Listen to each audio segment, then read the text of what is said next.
Bismillahirrahmanirrahim. Assalamualaikum warahmatullahi wabarakatuh. Oke, hari ini kita lanjutkan materi desain fondasi dengan jenis fondasi. Saya masih menggunakan slide milik Profesor As'ad Munawir, dosen saya, pembimbing skripsi saya di Universitas Brawijaya, Malang. Jadi, secara garis besar, fondasi itu kita bagi dua, yaitu fondasi dangkal atau shallow foundation dan fondasi dalam atau deep foundation. Di mana kalau untuk desain fondasi satu, yang kita fokuskan adalah fondasi dangkal dan dinding penahan tanah. Sedang fondasi dalam itu didesain fondasi 2 di semester depan. Oke. Untuk fondasi dangkal atau shallow foundation sendiri, ada jenisnya, ada fondasi telapak atau spread footing, bisa berupa isolated footing, yaitu bentuk bujur sangkar, bentuk lingkaran atau empat persegi, atau fondasi setempat kalau dalam bahasa Indonesianya. Ada combined footing atau fondasi campuran, ada continuous footing atau fondasi menerus.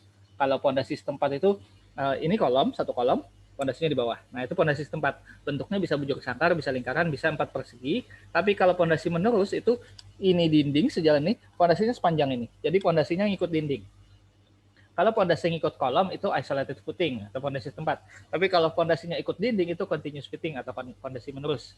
Nah, campuran keduanya adalah combined footing atau fondasi campuran. Ada lagi fondasi rakit atau ref atau mat foundation.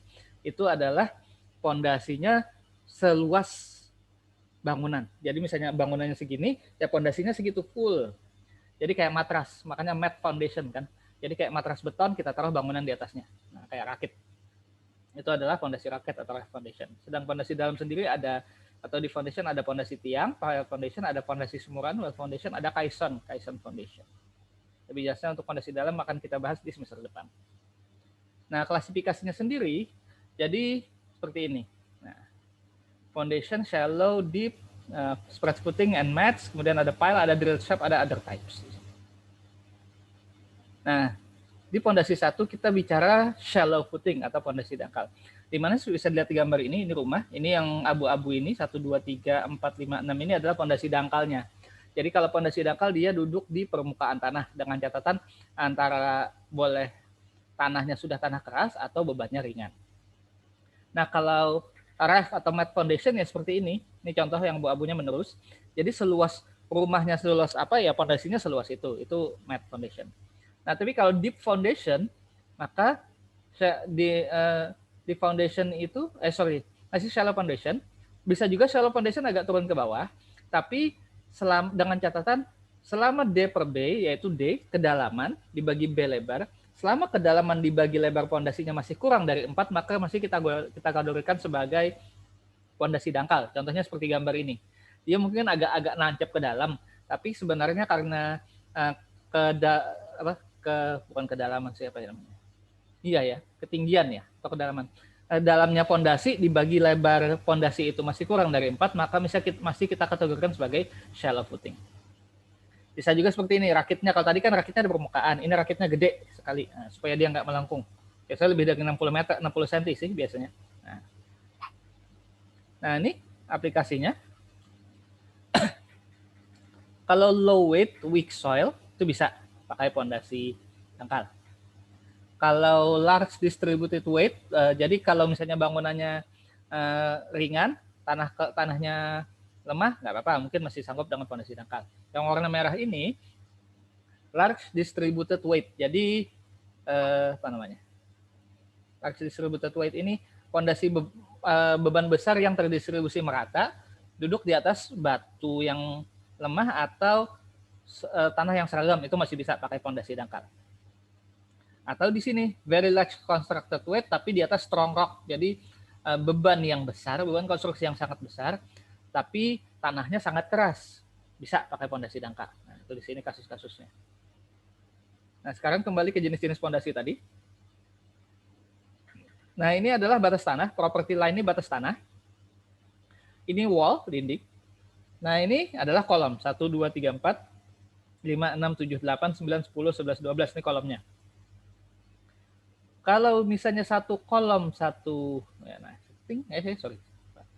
kalau ini contohnya kayak gini, satu kolom, satu pondasi, maka ini pondasi setempat tadi. Nah, atau isolated footing tadi ini.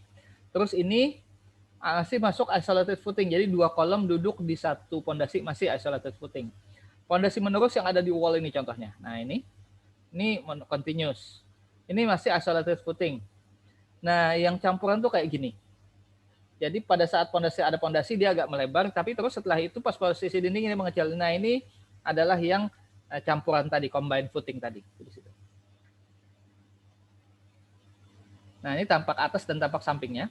Isolated footing tadi, kalau kembali ke sini. Nah, ini yang satu ini. Kalau isolated footing kayak gini. Jadi kolom duduk di atas pondasi.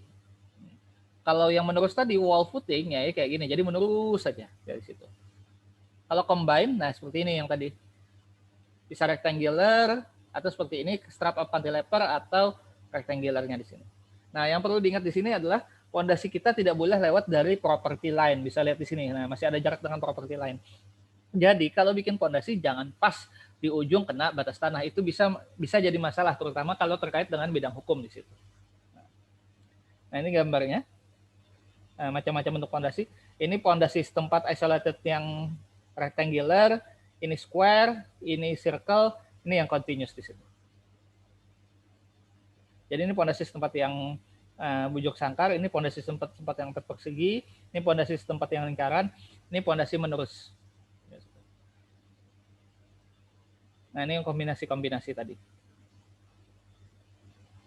Ada lagi ini yang combine atau ring. Kalau ring ini muter, jadi kolom-kolomnya di atas, dia kosong di tengah. Nah, kalau yang tadi ada pondasi rakit, yaitu kayak gini. Jadi ini bangunannya anggap aja di ujung kolom-kolom ini, dia duduk di atas rakit beton. Jadi bangunan tok duduk di situ. Biasanya kalau tanahnya sangat lemah sehingga ditakutkan ada penurunan yang tidak seragam, ada konsolidasi yang tidak seragam, maka kita menggunakan mat footing supaya turunnya seragam itu. Dan biasanya di bawahnya ada pile. Biasanya di bawah mat footing ini dikombinasi dengan curucuk atau tiang pancang di bawahnya sebagai perkuatan. Kenapa? Karena berat sendirinya mat footing ini berat. Beton itu kan 1,9 sampai 2,4 ton per meter kubik kan. Dia biasanya sepengetahuan saya kalau di aplikasi minimal 60 cm lah tebalnya kali luas bangunan. Jadi berat sendirinya mat footing ini sudah berat. Belum lagi tambah beban bangunan di atasnya, makanya dikasih biasanya pakai curucuk atau tiang pancang.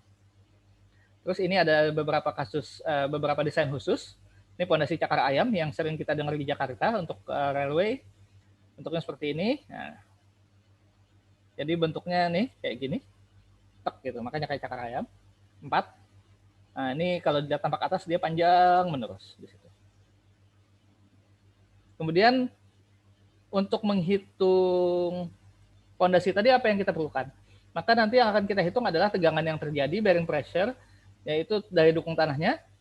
Kemudian ada daya dukung itu sendiri, ada daya dukung batas atau ultimate, ada daya dukung izin atau daya dukung allowable. Nah, kita akan bermain di dua ini, tapi untuk ke desain yang kita gunakan adalah daya dukung izin, key allowable atau key design. Jadi daya dukung batas itu adalah batas sebelum dia runtuh, itu ultimate. Daya dukung batas sebelum dia runtuh dibagi safety factor, itu daya dukung izin. Safety factornya berapa? Menurut SNI 8460 tahun 2013, untuk pondasi dangkal, safety factor minimal adalah 3. Jadi sekarang minimalnya 3 untuk pondasi dangkal. Jadi misalnya key ultimate-nya adalah 90, maka key allowable-nya adalah 30. 90 bagi 3, 30. Terus itu. Yang kita main, kita gunakan desain adalah daya dukung izin atau key allowable di situ. Oke, selamat belajar. Nah, ini untuk desain jenis-jenis pondasi.